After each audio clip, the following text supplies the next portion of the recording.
अक्सर उत्तराखंड में जो हम पहाड़ों की जब हम बात करते हैं तो वहां पर लकड़ी और पत्थर के कई मकान बना करते थे, लेकिन आज हमने ईंट और सीमेंट को जगह देनी शुरू कर दी है।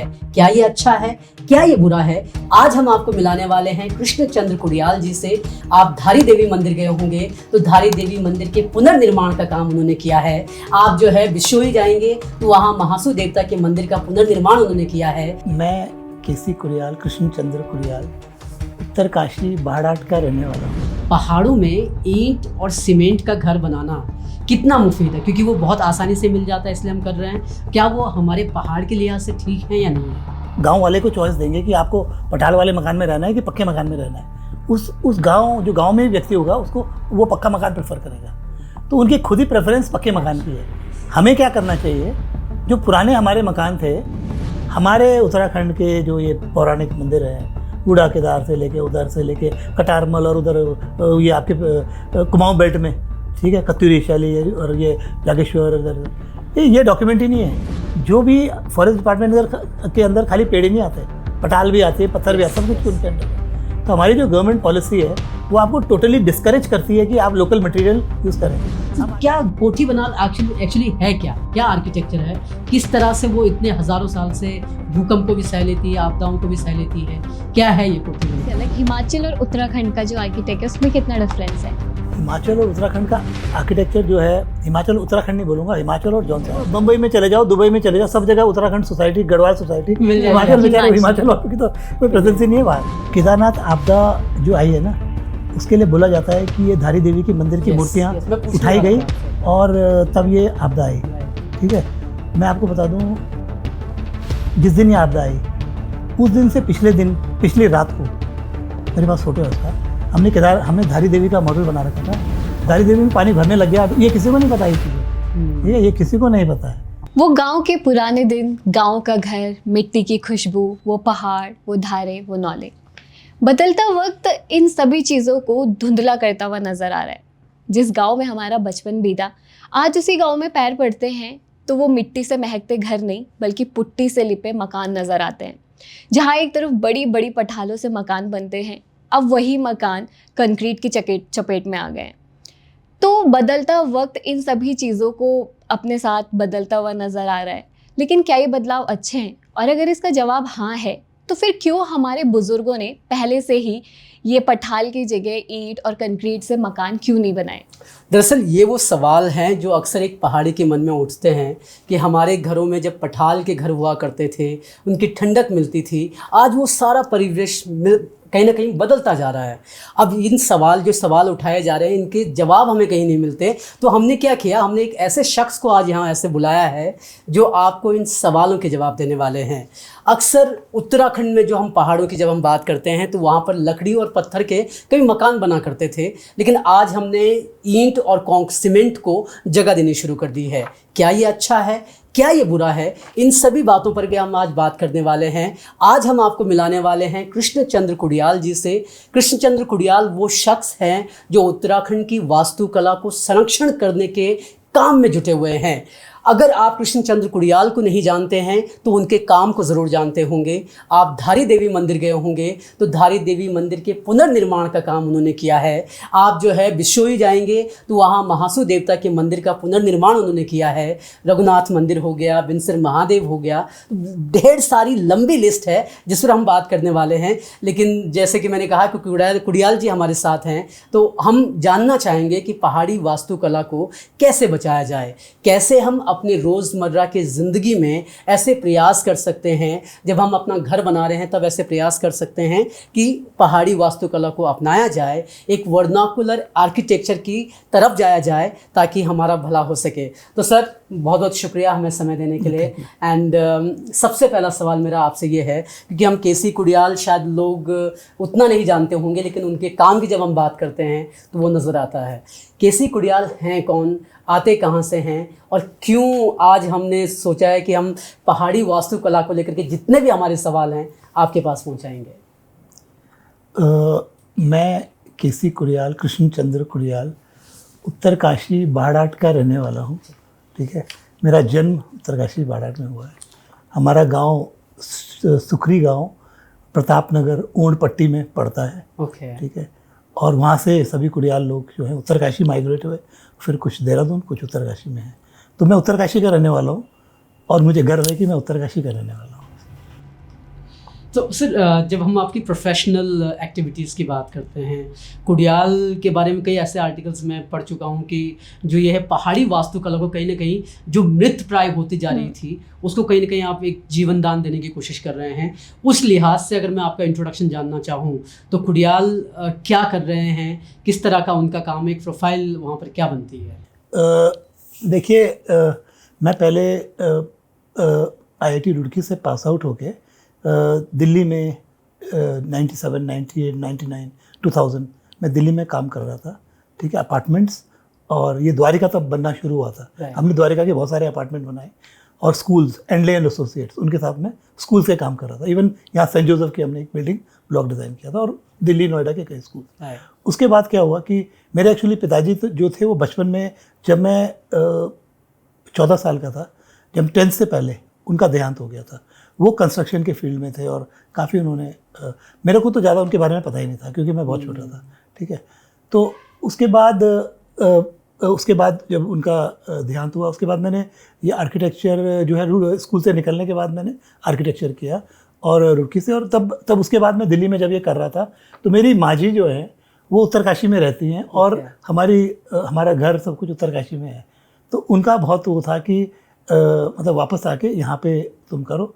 और रुड़की में मेरे एक प्रोफेसर आर शंकर थे, एक रिनाउंड आर्किटेक्ट और एजुकेटर है, जिन्होंने जनरेशन ऑफ आर्किटेक्ट्स पूरे देश में, जिन्होंने देश को दिए हैं, वर्ल्ड को दिए हैं मैं बोलूँगा, क्योंकि वर्ल्ड में उनके स्टूडेंट्स हैं और मैं भी शंकर सर का स्टूडेंट हूँ। तो शंकर सर ने मुझे बोला था कि जो पहाड़ है ना, देयर इज़ नो, उत्तराखंड में there is no hill architecture पे कोई पहाड़ में काम नहीं कर रहा है, कोई बहुत ज़्यादा इस पर मतलब कोई there is no very expert person है आपको। तो उनकी मुझे वो बात ध्यान में थी और मेरे को हमेशा लगता था। तो जब माँ जी ने ये बोला तो जैसे जस्ट मेरी शादी हुई, तो मेरी शादी जब हुई, माई वाइफ उस from Faridabad, NCR, Delhi NCR। तो जब उनकी मैरिज हुई, इसकी एक दिल्ली में काम करने वाले एक उनसे हो रही है। पर जैसे हमारी शादी हुई उसके बाद मेरा डिसीजन हुआ कि मुझे वापस आना है उत्तरकाशी। तो शी ऑल्सो अग्रीड, शशि उनका नाम है, और हम लोग she agreed and we packed our bags from Delhi. हम उत्तरकाशी आए। मैंने उत्तरकाशी के भटवाड़ी रोड पे, गंगोत्री रोड पे हम अपने ऑफिस की स्थापना करी 2001 में, 2001। हाँ, तो अब क्या है कि जब हम अपने पहाड़ में आए, तब क्या है कि जैसे हम लोगों के काम करते हैं तो पहाड़ों में लोगों का बहुत लिमिटेड बजट होता है। अगर मैं किसी का होटल भी डिज़ाइन कर रहा हूँ तो उसकी वो पहली मंजिल बना रहा है, 2 मंजिल पता नहीं कब बनती है, तो जो पूरा एक एलिवेशन है वो नहीं हो पाता है। तो वो ठीक मतलब पहाड़ों में आर्किटेक्ट का कोई समझ नहीं थी, कोई कॉन्सेप्ट नहीं था। मेरे ख्याल से उस टाइम जो पूरा पहाड़ है उसको कोई आर्किटेक्ट प्रैक्टिस नहीं कर रहा था। तो फिर क्या हुआ कि मुझे ना थोड़ा सा मंदिरों से परिचय हुआ। जो हमारे जो ये पुराने जो आर्किटेक्चर है, इससे जस्ट तभी परिचय हुआ, उससे पहले कभी नहीं हुआ था। हमारी पढ़ाई के दौरान हमने कभी भी पहाड़ के मंदिरों के और स्थापत्य के बारे में कभी नहीं पढ़ा, IIT रुड़की में कभी नहीं पढ़ा। और एक पुस्तक थी, रतिन मित्रा एक दून स्कूल में एक आर्ट के टीचर रहे हैं, जो ऑन द स्पॉट जाके जिन्होंने मंदिर के स्केचेस बनाए हैं। तो मैं दून स्कूल से हूँ, तो वो उसी में फॉर्मल टीचर रहे हैं और उनके वो बड़े स्केचेस बड़े इंस्पायर करते हैं, क्योंकि उनमें सारी डिटेलिंग है, पहाड़ी आर्किटेक्चर की पूरी डिटेलिंग है। उससे मैं बहुत इंस्पायर हुआ और उससे बहुत सीखा भी। फिर उसके बाद क्या हुआ कि सबसे पहले हमने जो काम किया, शुरुआत में जब मेरा मंदिरों से परिचय हुआ, उत्तरकाशी के ये लक्षेश्वर महादेव मंदिर, सेम मुखेम का उस टाइम वो हो रहा था, सेम मुखेम निक्सेम नागराजा का, और रघुनाथ मंदिर गंगटाड़ी। तो जब यमुना वैली में जाना हुआ और जो वहाँ का पुराना जो आर्किटेक्चर देखा, इट वाज फैसिनेटिंग। लाइक हमने अपनी पढ़ाई के दौरान जैसलमेर किला, ये उड़ीसा के मंदिर, लिंगराज मंदिर, वो सब पढ़ा भी है और उनको जाके ड्राफ्ट भी किया हुआ है, उनको ड्राफ्ट और डॉक्यूमेंट किया हुआ है। मगर जो ये हमारे जो मंदिर हैं, ये जो इतने इंटीरियर में मासू देवता के मंदिर, दुर्योधन मंदिर, कर्ण मंदिर और ये कोठी बनाल, ये तो डॉक्यूमेंटेड ही नहीं था उस टाइम। मैं 2001 की बात कर रहा हूँ, 2002 की बात। ये तो हमने कहीं देखा ही नहीं था। और मुझे मतलब वो मंदिरों की किताब और ये तब मुझे ना एक मौका मिला कि कुछ मंदिर डिज़ाइन करने हैं। और मेरे को ना वो बहुत एक वो चीज़ लगी कि जिसमें भले ही हम प्राइवेट सेक्टर में जो हम काम कर रहे हैं उसमें ज़्यादा नहीं कर सकते, और सरकारी बिल्डिंगों में भी ज़्यादा डिज़ाइनिंग का वो नहीं रहता, उनका वो नहीं होता कि बहुत सुंदर सब कुछ एक्सट्रीम कर लो, मगर मंदिरों में मौका था कि आप सुंदर से सुंदर करो।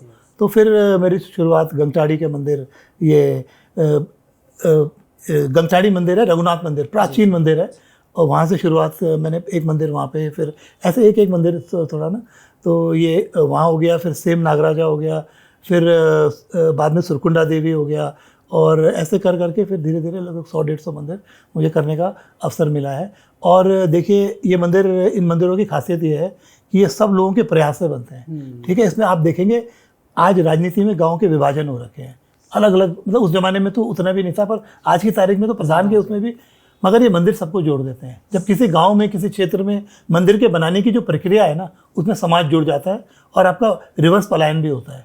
हमारे लमगांव क्षेत्र में ओणेश्वर महादेव मंदिर है, हाँ वो बना है, फिर और भी क्षेत्रों में बिसोई ये मंदिर बना। इतने लोगों का वापस अटैचमेंट अपने उससे जुड़ाव हो जाता है कि ये बहुत ही एक अच्छी पर बहुत सुंदर प्रक्रिया है।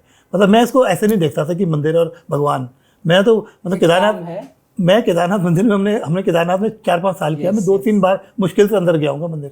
आई take it as a work, ठीक है, टास्क, ठीक है। तो मंदिर में ऐसे नहीं कि मैं बहुत धार्मिक से, मेरा तो ये टास्क है, हमें करना है। मगर मतलब मेरा उसमें जो एंगल जो है कि मंदिर है, जैसे सुरकुंडा देवी है, मैं आपको एग्जांपल देता हूँ।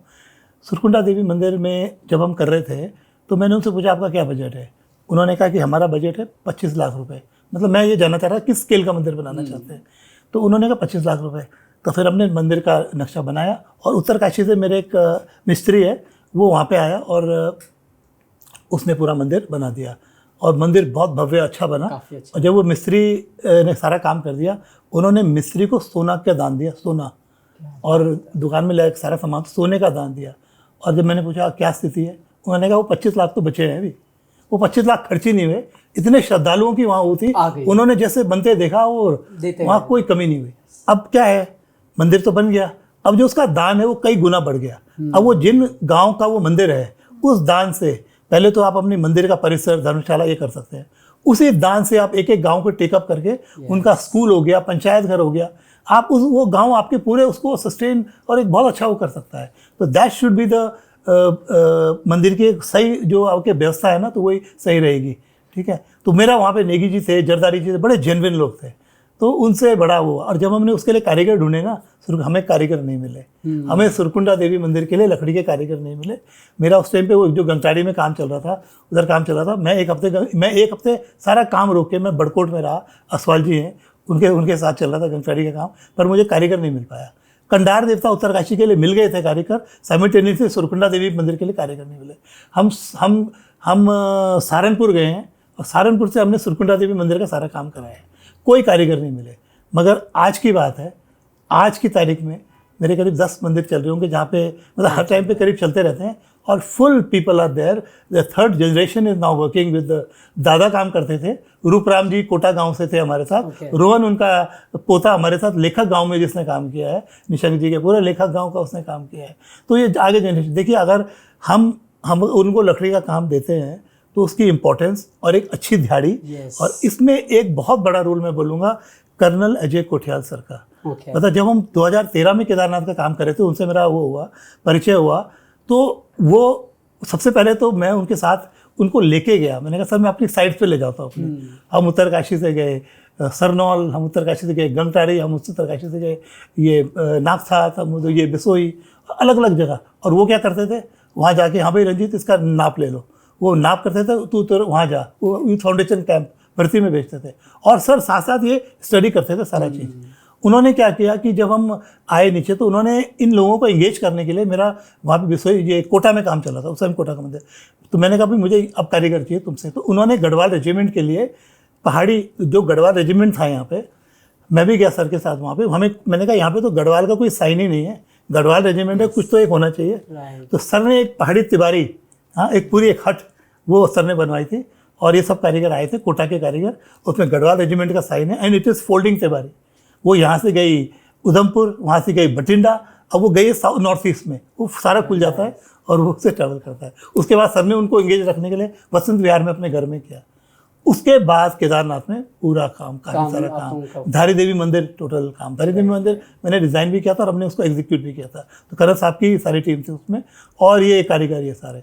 उसके बाद ये खाली नहीं रहे, कभी मंजीत नेगी जी के उधर, कभी कहीं, और काम अभी चल चल ही रहा है। तो वो कंटिन्यूसली इंगेज है। और आई थिंक अगर थोड़ा सा सरकार अपने बिल्डिंग्स में इसको प्रमोट करे तो ये जो हमारी धरोहर है, हमारी धरोहर के जो ये जो कर्णधार बोलूँगा, जो इसको काम करने वाले हैं, इनको अगर कंटिन्यूस रोजगार मिले तो ये लोग करेंगे इसको ना। अभी देखिए कुछ दिन होता है, कभी कभी ऐसा होता है कि उन पे काम नहीं होता, तो फिर हम कुछ ना कुछ इंगेज करने के लिए चले यार, तू खंभे बना दे, अब ये कर ले वो कर ले। पर वो ना, क्योंकि अब उन्होंने उसमें ना कंटिन्यूस काम होना जरूरी है, तो अगर सरकार थोड़ा सा उसमें वो कर दे ना तो बहुत कुछ उसमें हो जाएगा। सर क्योंकि जब हम आपने कई चीज़ों की बात अभी की, धारी देवी मंदिर की आपने बात की, 2013 आपदा के बाद जो निर्माण कार्य आप लोगों ने किया उस पर भी मैं बात करना चाहूँगा। लेकिन जैसे आर्टिसंस की आपने बात की, आपने जैसे कहा कि जब हम खोज रहे तो हमें सहारनपुर से लोगों को मंगाना पड़ा। सर ये स्थिति जैसे कहा आपकी, अब कुछ लोग बढ़ गए हैं, स्थिति कितनी बदली है सर? क्योंकि मुझे अभी याद आता है कि हमारे गांव में हमारे जो दादाजी होते थे वो घर बना रहे होते थे, अब वो गायब हो गए हैं। ये तो दादाजी चले गए हैं, उनके बाद कोई आता नहीं है, तो सारे जो है मिट्टी और ईंट और सीमेंट के घर बना रहे हैं। सर एक सवाल यहाँ पे ये रखना चाहूँगा, हम दूसरे डिस्कशन में भी जाएंगे। पहाड़ों में ईंट और सीमेंट का घर बनाना कितना मुफीद है? क्योंकि वो बहुत आसानी से मिल जाता है इसलिए हम कर रहे हैं। क्या वो हमारे पहाड़ के लिहाज से ठीक है या नहीं है? देखिए, जहाँ तक देखिए जो चीज़ें बातें होती है ना कि ऐसा होना चाहिए यार, ऐसा होना चाहिए, वो ठीक है, वो एक सेंस सही है, वो थॉट सही है। मगर आप अगर गांव में जाएंगे ना और आप गांव वाले को चॉइस देंगे कि आपको पठाल वाले मकान में रहना है कि पक्के मकान में रहना है, उस गांव जो गांव में भी व्यक्ति होगा उसको वो पक्का मकान प्रेफर करेगा। तो उनकी खुद ही प्रेफरेंस पक्के मकान की है। हमें क्या करना चाहिए, जो पुराने हमारे मकान थे वास्तु इसका वही रहे, वो चीज़ें वही रहे, अंदर से मॉडर्नाइज हो जाए वो, ठीक है, अंदर से कंफर्टेबल हो जाए। तो you can adopt the old architecture with new जो हमारी फिनिशेज है और जो अंदर टेक्निक है वो हम अंदर यूज़ कर लें। पर बाहर जो उसका एस्थेटिक्स है, जो उसका क्लाइमेटिक एडवांटेज है, वो हम उसको रिटेन करें। तो क्या है कि लोग पक्के मकान में ना साफ़ सुथरा फील करते हैं, साफ़ सुथरा हाइट्स है, वो है। अरे हम ये चीज़ पुराने वाले में भी कर सकते हैं, अंदर से बिल्कुल मॉडर्न कर सकते हैं, और अब बाहर से आप रखिए वो उस तरह का एस्थेटिक्स और वो। और अभी तो बहुत ज़्यादा ज़रूरत है कि जो गांव में मकान बचे हुए हैं ना, कोई गांव देखिए, कोई सुंदर गांव देखिए, सुंदर गांव वही दिखेगा जो पुराने ये जो पठार वाले मकान होते हैं। और धीरे कुछ साल बाद उसी गांव की फ़ोटो देखिए, थोड़े पक्के मकान आ जाएंगे और उसका वो विजुअल ख़राब होने लग जाएगा। तो जो अभी जो मौजूदा मकान है बहुत सारे अबैंडन है, गांव में किसी का नया पक्का मकान बन गया, पुराना मकान वहीं खंडर पड़ा हुआ है, उन मकानों को टेकअप करके सही करने की ज़रूरत है। और इसको टूरिज्म से लिंक कर दीजिए ना, जिसका वो मकान है वो बेचे ना उसको, पर होम स्टे में। हमारे गढ़वाल यूनिवर्सिटी के लोग इतने टूरिज्म डिपार्टमेंट के बच्चे हैं, आप उनको वो कर दीजिए, वो गवर्नमेंट तो उसके लिए फंड दे रही है। ठीक है, सरकार अपनी तरफ से प्रयास बहुत करती है, पर वो जो सही तरीके से लोगों को इसके बारे में पता नहीं है। नहीं, पता भी है, पर सरकार ने तो अपनी स्कीम बना दी, वो कर दे, that is all fine, but how it can be implemented in the best way, that you need ground work. जैसे पुराने मकान है, आप नए होम से बना रहे हो, नई बिल्डिंग बना रहे हो, इतने सारे अबैंडन खाली मकान है, जिसका वो मकान, मैं अभी गया था सरनौल में, तो सरनौल में एक हमारे डॉक्टर हरदेव रावत है, उनका मकान था, और मैंने उस मकान की फ़ोटो देखी, मैंने कहा तो उसको तो होम से बनाओ आप, सीधे तुरंत ताले लगे हुए उसमें, बिल्कुल कुछ ज़्यादा नहीं करना है, टच देना है, and it is the best. वो पर वो ना आप आज की तारीख में, मैं आर्किटेक्ट हूँ, मैं वैसा नहीं बना सकता, तो उसका जो फील है ना, उसको जो मिट्टी की चनाई उसका जो है, वो बहुत मुश्किल है कि हम सर जैसे कि अभी आपने बोला कि जो वो पुराने जो घर होते हैं हम उसको नए तरीके से डिज़ाइन कर सकते हैं ना, तो जैसे जो ये पुराने डिज़ाइन होते थे, तो गांव के जो पुराने लोग होते थे, जैसे आपने कहा कि जनरेशन वाइज जनरेशन वो हो रहा है, पहले कोई बूढ़े लोग करते थे, तो जो आजकल की जो जनरेशन है, आपको क्या लगता है कि वो उस डिज़ाइन को उसी तरीके से उनके लिए ईजी है वो करना? No, it's not easy. अभी तो काम करने वाले देखिए, जो हमारे पहाड़ में आप देखेंगे बिहार से सब लेबर मिस्त्री है। हमारे जो पहाड़ के लोग तो पत्थर का काम करते थे, अभी भी करते हैं थोड़े बहुत, ठीक है। टिहरी में रेखा साइड है, वहाँ के मिस्त्री फेमस थे, ठीक है, मेरे पिताजी के साथ बहुत टूर है, तो वो ख़त्म हो गए क्योंकि पत्थर का काम खत्म हो गया, फाउंडेशन ईंट की बन रही है, दीवारें ईंट की बन रही है, तो उनका तो रोजगार ही खत्म हो गया, ठीक है। अगर पत्थर के मकान बनते हैं तो मैं आपको बता रहा हूँ, यहाँ देहरादून में जो पत्थर की क्लैडिंग है ना, 400 रुपये फुट है, मतलब अमीर से अमीर आदमी अफोर्ड नहीं कर पाता, इतनी महंगी है पत्थर की चिनाई। ठीक है, इतनी महंगी है पत्थर को जो ऐसे करके जो लगाना होता है ना, इट्स वेरी वेरी एक्सपेंसिव। ठीक है, 400 रुपये फुट, 400 रुपये इटालियन मार्बल वगैरह का रेट है। ठीक है, तो ये लगाइए उनके लिए कितना काम है। पर अभी इसकी अवेयरनेस नहीं है। हम अभी जादोंग में काम कर रहे हैं, नीलोंग जादोंग में गांव को दोबारा बना रहे हैं। वहाँ पे पत्थर की चिनाई हो रही है, वो जो एक्सपोज पत्थर ना, तो वही के जो ये नॉर्मल जानते हैं ना लोग, वही चीज़ है वो जो पत्थर की जो एक्सपोज पत्थर है, पत्थर की चिनाई। और उसके लिए यहाँ 5 स्टार होटल वाले इतनी महंगा रेट देते हैं ठेकेदार को। और वो देखिए, आप यहाँ से उत्तरकाशी जाते हैं, सुवाखोली पार करके ये भुवान और ये सारा एरिया, इस इलाके में कोई बिहारी मिस्त्री लेबर नहीं है। वहाँ पे आप देखोगे लोकल मिस्त्री है, जब लेंटर पड़ता है सारी गांव की औरतें और सब लोग और वहाँ चिनाई देखोगे आप, जो सबसे गरीब आदमी है ना, उसकी वो एक्सपोज पत्थर वाली चिनाई है, प्लास्टर नहीं कर पाया, और वही 5 स्टार और उसके कॉटेजेस में वो रिक्वायर्ड होता है। तो मैं बता रहा हूँ, मैं कई जगह रिजॉर्ट कर रहा हूँ और बोल रहे पत्थर क्या ये करना है, तो मैं लाता हूँ पहाड़ से मिस्त्री, यहाँ वाला तो कर नहीं पाएगा। वो सिंपल वो नॉर्मल चीज़ जानता है ना, उसकी कितनी यहाँ पे वैल्यू है, वो उसको हम कितना ढंग से। अब जैसे गवर्नमेंट बिल्डिंग्स हैं या कहीं वैसी बिल्डिंग्स में, मैं पौड़ी का वो देख रहा था जो कलेक्ट्रेट है, वहाँ पे वो स्टोन की क्लैडिंग कर रहे थे, टाइल ला के टाइल लगा रहे थे। तो वो तो हम उसमें पत्थर में ही उससे करा देते हैं, आप उसने चिनाई उसको पौड़ी कलेक्ट्रेट क्या थी। तो ना क्या है कि कारीगर कहीं हैं, काम कहीं हैं, लिंक नहीं है, ये इस तरह की चीज़ें हैं। तो वी कैन देखिए, मैं आर्किटेक्ट हूँ और भी लोग अलग अलग फील्ड में, we can link people, link रोजगार, कौन सी चीज़ कहाँ रिक्वायरमेंट है, तो अगर हम उसमें ब्रिज का काम करें, देन वी कैन से कि हम अपने प्रोफेशन के लिए कुछ कर रहे हैं।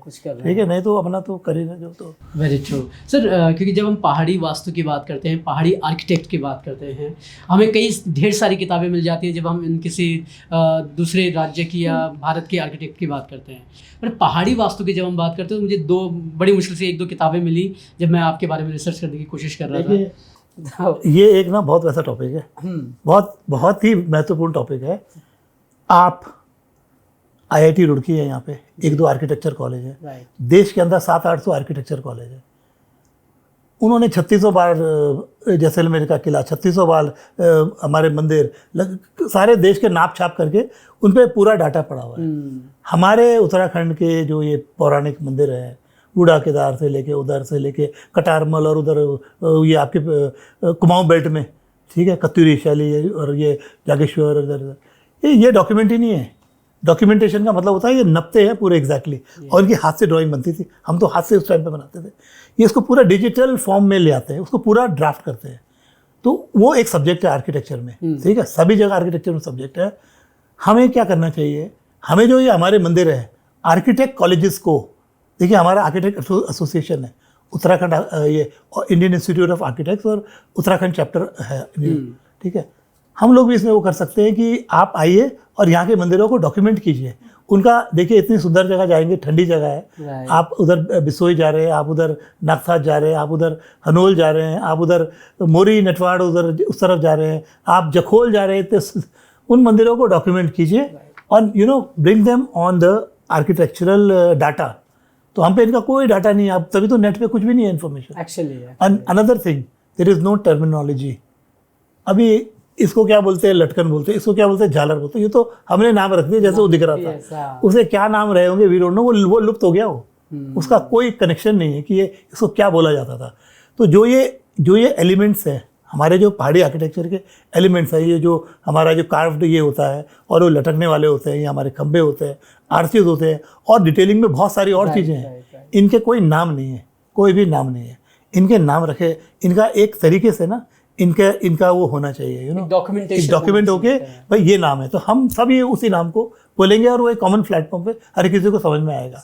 देखिए युवा आर्किटेक्ट्स अभी करेंगे आगे, पहाड़ सब आर्किटेक्चर करेंगे, तो उनको पता होना चाहिए कि इसको क्या बोलते हैं, हम मैंने ये बनाने के लिए देना है, उसको मिस्त्री को समझाना है कि ये बनना है, तो क्या बनना है वो भाई ये बनना है। अभी हम वो ही नहीं है कि क्या, किसको हमको आइडिया ही नहीं है। छोटे खंबे को क्या बोलते हैं, बड़े वाले को क्या बोलते हैं, इसको तो ये सिखाना भी चाहिए। तो अभी I mean this art is, इसमें एक गैप आ चुका है जिसमें ये काफ़ी विलुप्त हो चुकी है, इसकी टर्मिनोलॉजी विलुप्त हो चुकी है, तो इसको वो करने की ज़रूरत है।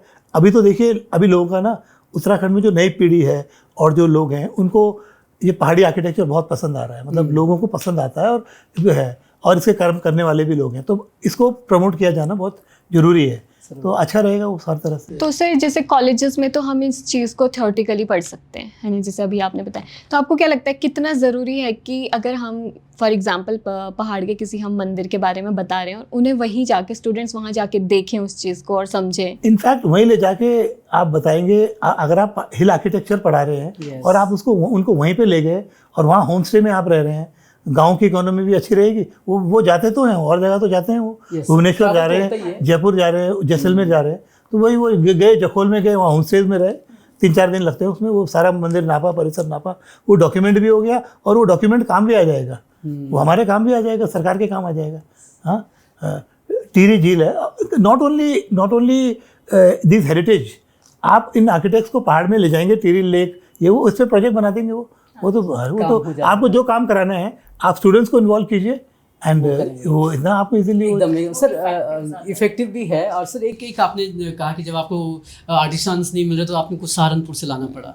मेरा सवाल ये है सर कि कैसे, मतलब सहारनपुर वाला बंदा जो है मेरा पहाड़ का भी काम कर लेता है, ऐसे वो या तो उनका टैलेंट वैसा है या उनको उस काम की नॉलेज है, और कैसे हम जो है अपने उत्तराखंड में इन आर्टिसंस को की संख्या बढ़ा सकते हैं? क्योंकि एक गैप, जैसे आपने कहा कि एक गैप आ चुका है, वो जो पीढ़ी थी जो करती थी वो ख़त्म हो चुकी है। एक आध बच्चे होंगे वो अपनी जनरेशन को पास नहीं करना चाहते क्योंकि बोल रहे हैं कि यार अब पक्के मकान बनने हैं, क्या ज़रूरत है। तो कैसे इस चीज़ को बदला जाए, क्यों कैसे सहारनपुर वाला कर लेता और हमारा पहाड़ का नहीं कर पाता? देखिए, जो सहारनपुर है, सहारनपुर में क्या है, कार्विंग इंडस्ट्री है, कार्विंग का उनका हुनर है, they are very good at carving. मगर जो वो पिलर बनाते हैं ना, जो वो आर्च बनाते हैं, वो पहाड़ का नहीं बना पाते। वो उनका जो होता है वो अलग ही सर्कुलर और उसका फॉर्म अलग जाता है। ठीक है, अभी हमने जादों के बनाए खंबे, तो उनका एक अलग स्टाइल है, तो उनको बताना पड़ता है आर्च ऐसे आएगा, वो नहीं आएगा जो तुम बना रहे हो गोल। हमारा पहाड़ी खंबा अलग है, तुम्हारा वो वाला आर्च अलग है, और ये अगर मुगल आर्किटेक्चर अलग है, पहाड़ी आर्किटेक्चर अलग है। ठीक है, they are very good at carving, और उनका वो पूरा एस्टेब्लिश्ड वहाँ पे वो है। ठीक है, हमारा जो कार्विंग वाला है उसको नेचुरली जो उसने करा हुआ है ना, उसको पता है मेरा खंबा ऐसे जाके ऐसे जाता है, फिर then it goes like this. ठीक है, उसका एक पहाड़ी खंबे का एक अलग फॉर्म है, स्पेसिफिक फॉर्म है, आर्चिस का एक फॉर्म है, उसका एक तरीका है। तो जो वो है वो अपना काम कर रहा है, वो अपना काम जानता है, वो हमारा काम तभी जानेगा जब यहाँ कहीं काम कर लेगा। ठीक है, हमारे जो सुरकुंडा देवी मंदिर और मेरे अपने गांव में जो हमने सहारनपुर से लिया उड़नेश्वर महादेव, वहाँ भी नहीं मिले हमें कोई कारीगर, तो वहाँ से लाए। तो उनके आर्किटेक्चर जो है हमारे पहाड़ी आर्किटेक्चर में उनको जानकारी नहीं है। ठीक है, they are good at carving. हमारे जो लोग हैं ये they know about their architecture, ये जो बनाते हैं ये प्योरली हमारे यहाँ का बनाते हैं, तो वो है। और दूसरा आपने क्या पूछा था सवाल? दूसरा सवाल ये कि जो हमारे आर्टिस्ट, अच्छा, इनको बढ़ाने का, उनको बढ़ाएं कैसे हम, उनकी संख्या कैसे बढ़ेगी? ठीक है, बढ़ाने का तो ये है, देहरादून में क्या है कि आपको 1 मंजिल एक्स्ट्रा अलाउड है अगर आप पहाड़ी आर्किटेक्चर देते हैं। ओके, अब आप जाइए पूरे रोडों पे, सिंथेटिक के खंबे लगा दिए सबने, 1 मंजिल और ले लिया, सिंथेटिक लगाया, वो हो गया पहाड़ी आर्किटेक्चर, एक मंजिल मिल गया, हो गया पहाड़ी आर्किटेक्चर। ये होना चाहिए कि भाई आप आर्टिसन से काम कराएंगे, इनका आप रजिस्ट्रेशन, सरकार को इनकी एक वो बनानी चाहिए प्रॉपर ना, जो ये रजिस्टर करें सारे आर्टिस्ट, जैसे होम स्टे का हम रजिस्ट्रेशन करते हैं, इन आर्टिसंस का रजिस्ट्रेशन कीजिए और इनको काम पे वो कीजिए, मास स्केल पे काम हो जाएगा।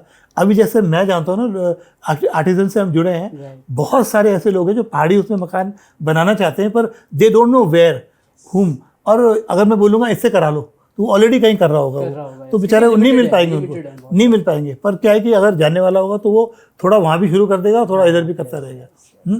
तो उस तरह से है। तो देखिए, हम तो जैसे उनके साथ काम करते हैं तो उनको कभी कोई पेमेंट्स के इशू नहीं होते, कभी ऐसा होता है ना ठेकेदार कहीं किसी ने नहीं दिया, क्या, तो we are there to we make sure कि अभी लेखक गाँव बना है, निशंक जी ने बड़े स्केल पे उन पर काम कराया है, बहुत बड़े स्केल पे उनको काम दिया है, मतलब वो उनका पूरा गांव उससे से बन रहा है, वो राइटर्स विलेज पहाड़ी शैली में ना, तो वहाँ पे इनको बहुत बड़े स्केल में काम मिला है, तो वो एक अच्छा वो है। उसी तरह से सरकारी जो हमारे भवन है, तो अब चाहे दिल्ली में बन रहा हो चाहे कहीं भी बन रहा हो, अब वो सीमेंट के खंभे लगा देंगे, IT पार्क में फाइबर के खंभे लगा देंगे, हो गया पहाड़ी आर्किटेक्चर। उससे किसको फायदा हो रहा है, किसको बड़ा हो रहा है, वो तो बेवकूफ़ी है वो। तो यूज दीज आर्टिजन्स ना, आप पहाड़ का आर्किटेक्चर मीन्स पहाड़ का मटेरियल ऑल्सो। लकड़ी कौन सी लगनी है यहाँ के लिए, दूसरी लकड़ी हो सकती है, स्लेट का तो कोई डिजाइन वाइज और सारी चीजें हम, दैट इज नॉट पहाड़ी आर्किटेक्चर, जो आप सिंथेटिक और फाइबर के खंभे लगा के वो दिख भी नहीं रहा बस। करेक्ट। असर यहाँ पे एक सवाल ये है कि मान लीजिए कि चाहे देहरादून में हो या गांव में हो, एक बंदा जो है पहाड़ी आर्किटेक्चर में अपना एक घर तैयार करना चाहता है, क्या बजट उसको लेकर चलना होगा? कि अगर मान लीजिए जैसे आपने कहा कि आप चाहे पहाड़ में बना लीजिए चाहे यहाँ देहरादून में बना लीजिए, आपको फ़ायदे ही होंगे, तो कितना बजट मेरे पास होना चाहिए कि मैं एक पहाड़ी घर, जिसे मैं बोलूँगा पहाड़ी आर्किटेक्चर में? देखिए ऐसा है ना, कहाँ की बात करें, देहरादून में बनाना, देहरादून और गांव आप समझ लीजिए, मतलब देखिए अगर आप पहाड़ी घर बना रहे हैं ना जी, तो आपको बहुत तसल्ली से बनाना पड़ेगा। ओके। आपको मतलब उसमें क्या है कि पहाड़ी उसमें क्या होता है, आपकी पत्थर की दीवारें हो गई, ठीक है, फाउंडेशन हो गई, पत्थर की दीवारें हो गई, छत हो गई, अल्टीमेटली कुछ स्लोपिंग छत हो गई, और ये पहाड़ी एलिमेंट के खंभे वगैरह हो गए, और इस तरह से हो गया। एक तरीका ये है कि आप फुल पत्थर को यूज़ करें दीवारों में और उस तरह से करें, वो पॉसिबल है गांव पहाड़ में, वहाँ जहाँ पत्थर अबंडेंस में है, ठीक है। अब हम देहरादून में हैं तो हम क्या कर सकते हैं कि आप यहाँ पे, ठीक है, आप चाहे कोर स्ट्रक्चर आरसीसी का ले लीजिए अगर 3 मंजिल है, और आप क्लैडिंग में पत्थर को क्लैड कर रही है एक पर्टिकुलर तरीके से, पत्थर यहाँ लकड़ी ख़राब होने के चांसेस है, तो लकड़ी के कलर का पत्थर आता है, तो आप पत्थर से बनी हुई, पत्थर के टुकड़ों से बनी हुई टाइल भी आती है, जो एक्चुअल टुकड़े हैं पत्थर के, तो आपने वो लगाया, और ये पीला कलर का जैसलमेर येलो पत्थर लगाया, और फिर ये लकड़ी की टाइल लगाई, तो वो सेम वही लुक देगा, वो पत्थर लकड़ी वाला, ठीक है। तो क्योंकि यहाँ क्लाइमेट अलग है, पहाड़ी आर्किटेक्चर पहाड़ के लिए अलग है, तो वो चीज़ हो जाएगी। छत में आपका आरसीसी है, तो छत में तो अगर आप लेंटर डाल रहे हैं या नहीं डाल रहे हैं, या शीट लगा रहे तो पठाल के ग्रे कलर की लगाइए, ठीक है। आप रेड ग्रीन ये सब मत लगाइए। अभी मुगबा में इन्होंने पूरा लाल कर दिया, ठीक है, जब प्रधानमंत्री जी आए थे पूरा लाल कर दिया वो, ठीक है। कुछ लोगों को अच्छा दिखता है, पर वो पठाल को नहीं करता, वो ऐसा हाईलाइट करने के लिए तो ठीक है, पर वो वहाँ का पुराना वो नहीं रहा। मुगबा में पठाल भी नहीं थी, मुगबा में तो छत के ऊपर लकड़ी के टुकड़ों थे, तो लकड़ी का काम है पूरा उस तरफ। नहीं, उसकी छत भी लकड़ी के पठाल है वो, देयर इज नो पठाल देयर। उनके छत के ऊपर भी लकड़ी के पीसेस से पठाल, इंस्टेड ऑफ पठाल दे यूज पीसेस, और वहाँ रेड चादर लगा दिए, नॉट करेक्ट। तो वो है। तो अच्छा, तो फिर आप उस तरीके से चीज़ों से चलते हुए झालर में आप ले सकते हैं लकड़ी जो प्रोटेक्टेड है, आपको पानी से लकड़ी को बचाना है, धूप से बचाना है, तो वो ठीक रहेगी। खंबे आप अंदर विंडो पे ले रहे हैं, तिबारी वगैरह बना दीजिए। यहाँ हमने देहरादून में कई जगह कर रखा है, कर्नल कुठियाल जी के घर पे कर रखा है, और भी कुछ लोगों के घर उधर हमने चीज़ों पे करा है। मैं अपने घर में मैंने किया है, तो वो कुछ ठीक है। मतलब आपको ये देखना है कि किस हद तक, किस लेवल तक, किस तरीके से आप उसको करोगे। आप टोटली उस फॉर्म में जाओगे कि पत्थर की 1.5 इंच की दीवारें, यहाँ प्लॉट 250 गज का प्लॉट में इतना गज, तो उसी में चला जाएगा। तो that in the modern context you have to see how you adapt to the. Sir जब हम बात करें आर्किटेक्चर की, और हम मुकबा की बात कर रहे थे, जब हम जौनसार की तरफ जाते हैं तो हमें लकड़ी का यूज़ बहुत ज़्यादा इस्तेमाल होता दिखता है। हम कुमाऊं में आते हैं तो हमें बाखली नज़र आती है, और फिर जब हम गढ़वाल तरफ आते हैं तो हम वहाँ पर पत्थर और पठाल खैर कुमाऊं में भी होते हैं। मेरा सवाल ये है कि जौनसार, कुमाऊं और गढ़वाल, इन तीनों के आर्किटेक्चर में क्या कोई फ़र्क हमें नज़र आता है, या फिर कोई फ़र्क है भी बुनियादी? देखिए, सबसे पहले तो जो कल्चर है ना, जौनसार हो गया, गढ़वाल हो गया, कुमाऊं हो गया। जो जौनसार है ना, वो कल्चरली बहुत रिच भी है, and they have retained their culture. वो अपने कल्चर से आज भी जुड़े हुए हैं। जो मकान आपके जौनसार में दिख रहे हैं, ऐसे कई जगह टिहरी में भी है। मैं अपने गांव जब मतलब 2012 में गया, मैं पहली बार ना, बचपन में गया था, मैंने देखा वहाँ भी पूरी तिवारी, पूरा वो वैसा मकान। अब मैं हैरान रह गया पहले बार। तो वो भी तो बनाने वाले लोग थे ना, और हमारे एरिया के थे। तो टिहरी में भी बहुत मुखबा इधर, तो यहाँ भी रहे होंगे। पर वहाँ क्या था कि जैसे ट्रेडिशन और कल्चर स्ट्रॉन्ग है, वैसे आर्किटेक्चरली भी उन्होंने अपने फॉर्म को रिटेन रखा, मंदिर उसी शैली में बनाए, और वो उसी तरह से रहे। गढ़वाल में तो ये जो आर्टिजन्स थे, ये धीरे धीरे ये ख़त्म हुए, और मतलब वो मकान कम है हमारे यहाँ। उनके यहाँ तो सारे काफ़ी सारे वैसे ही हैं, तो ये इधर कम हुआ। और कुमाऊं में भी रिच है कल्चर, कुमाऊं में भी हुआ है, तो वहाँ पे के भी सर्टेन एरियाज़ और उनमें उन्होंने कर रखा है। जो उनका जो पुराना वो है, कुमाऊं में इन्फ्लुएंस है नेपाल का, हमारा इन्फ्लुएंस है हिमाचल का, ठीक है। वहाँ जो आप देखेंगे ना, नेपाल के झरोके देखेंगे ना, वो सेम स्टाइल में और सेम उस तरह से वो है। तो ये है अलग अलग। सर अभी मैं ओसला साइड गई थी, तो वो भी बहुत ज़्यादा कल्चर रिच है, तो वहाँ ये थे ये मोरी नेटवर्क, ये सांकरी से हर की दून या, साइड। राइट। तो वहाँ मैंने जितने घर देखे, मुझे वहाँ एक भी सीमेंट का घर नहीं दिखा, वहाँ सारे घर वही लकड़ी वाले थे। देखिए, जब मैं थीसिस कर रहा था ना, मैंने हिमाचल में को स्टडी किया था, ये कुल्लू मनाली वैली। तो वहाँ पे जो रिजॉर्ट्स थे ना, खूब लकड़ी लगी हुई थी, खूब अच्छा सुंदर, हाँ। और था हिमाचल का आर्किटेक्चर शानदार, सब चीज़ें। हमारा जब उत्तराखंड बना है उससे पहले ही लकड़ी को तो सिस्टम से हटा दिया गया। यस, आप लोहा लगाएंगे, लकड़ी नहीं लगाएंगे। लकड़ी पहाड़ से डंप होके यहाँ वहाँ डिपो में पड़ी हुई है, सर ये बाकी दौर तक जारी नहीं भी बिक रही है, हाँ। देवदार तो कोई नीचे आप इस्तेमाल नहीं कर सकते। आपने सबसे पहले सरकारी में उसको बैन कर दिया। आप लकड़ी, मतलब चौखट तो लकड़ी लोहे की है, इवन पल्ले सब लोहे के, वो महंगा भी है वो, और बेकार भी है वो, ठीक है वो। तो वो पहले तो आपने वहीं ख़त्म कर दिया। तो जितनी भी सरकारी बिल्डिंग है, लकड़ी का तो इस्तेमाल ही खत्म हो गया, लकड़ी बैन हो गई। बाकी फॉरेस्ट डिपार्टमेंट इतना खतरनाक है यहाँ पे, बहुत खतरनाक है, बहुत ही खतरनाक है। पर सर मतलब ये लगाइए कि भाई इतने पेड़ तो गिरते हैं, नीचे आते हैं, तो जो भी फॉरेस्ट डिपार्टमेंट के अंदर खाली पेड़ ही नहीं आते, पटाल भी आते हैं, पत्थर भी आते हैं, सब कुछ उनके अंडर है। तो हमारी जो गवर्नमेंट पॉलिसी है वो आपको टोटली डिस्करेज करती है कि आप लोकल मटेरियल यूज़ करें। हम आर्किटेक्चर में बात करते हैं local material, local for vocal, हाँ। और जब आप लोकल करेंगे ना, वो चालान कर देगा आपका। आप लाओ, सरनौल में सबसे बड़ी पटाल है मेरे ख्याल से दुनिया की, 10, 12, 15 फीट की लंबी पटाल है। यूज़ नहीं कर सकते, नहीं यूज़ कर सकते, आपको वहीं पकड़ लेगा वो पथरौल और फॉरेस्टर, और वहीं निपट जाओगे आप। और वहाँ गांव वाले कैसे करते हैं, मंदिर के लिए लेके आते हैं चुपचाप से, और जैसे भी उनको रोकते भी नहीं है, उनकी इतनी स्ट्रांग वो होती है। हमारे यहाँ राजराजेश्वरी मंदिर, आपका ही एरिया, वहाँ पे वो अपना पेड़ वेड़ लगा रहे थे, फॉरेस्ट डिपार्टमेंट आ गया, हाँ। और उन्होंने नोटिस तोड़े, चालान वालान सब काट के दे दिए। तो जब बात आई उसकी, आपके सुबोध उनियाल जी फॉरेस्ट मिनिस्टर हैं, मंदिर कब का है, 14वीं शताब्दी का उसका इतिहास है। फॉरेस्ट डिपार्टमेंट कब का है, 1800 में, 1900 में आया है। नहीं, 1900 में आया, 1800 में आ गया था, 1800 अंग्रेजों का था ना, 1890s में आ गया था। वो अंग्रेजों का कि ये वाला? अंग्रेजों का नहीं, अभी ये है हमारा तो फिर 2001 के बाद ही बना है। भाई, तो 2001 में तुम आए हो, वो 1400 सदी का है वो, आप उसको नोटिस दे रहे हो पेड़ लगाने पे। उन्होंने अपने प्रोटेक्शन के लिए पेड़ लगाए, वो एक टॉप पे राजराजेश्वरी मंदिर है, और ये फॉरेस्ट वालों ने वहाँ परेशान करके रख दिया इनको। तब ये गुहार लगा के सुबोध उनियाल जी के यहाँ गए, और तब ये बात आई, यार ये तो फॉरेस्ट डिपार्टमेंट अभी मतलब 20, 25, 30 साल, ये 50 साल, 70 साल हुए हैं, और ये तो 1400 का मंदिर है, 1400 की जगह है, ये क्यों उनको परेशान। तो ये लगाइए ना, फॉरेस्ट डिपार्टमेंट को इतना नहीं है कि मंदिर की जगह और कब की किस वैसे पौराणिक जगह है, एक नहीं, ऐसे बहुत जगह है। सुरकुंडा देवी में टसल चलता रहता है, ठीक है, वहाँ पे दिक्कत चलती रहती है। ऐसे आप कहीं और जाएंगे, वहाँ दिक्कतें चलती रहती है। जौनसार में नहीं चलती कोई दिक्कत, वहाँ तो मासू देवता जी का वो है, वहाँ नहीं होता ये। हमारे यहाँ तो ये दिक्कत है, ये चीज़ें हैं, और गढ़वाल में भी ये चीज़ बहुत। तो आई थिंक मतलब पॉलिसीज होनी चाहिए जो कि चीज़ों को स्मूथली अच्छे लेके जाए, नियमों को फॉलो करवाए, लोगों को इलीगल कुछ ना करना पड़े, ठीक है, तो ये बेटर है ना, बेटर है। सर एक अभी जब थोड़ा सा मुझे बाखली और इन चीज़ों को मैं समझना चाहता हूँ, जब हम जौनसार की बात करते हैं तो कोटी बनाल एक आर्किटेक्चर वहाँ नज़र आता है, और वो जो हज़ारों सालों से खड़े हैं वो आता है। सर क्या कोठी बनाल एक्चुअली है, क्या आर्किटेक्चर है, किस तरह से वो इतने हज़ारों साल से भूकंप को भी सह लेती है, आपदाओं को भी सह लेती है, क्या है ये कोठी बनाल?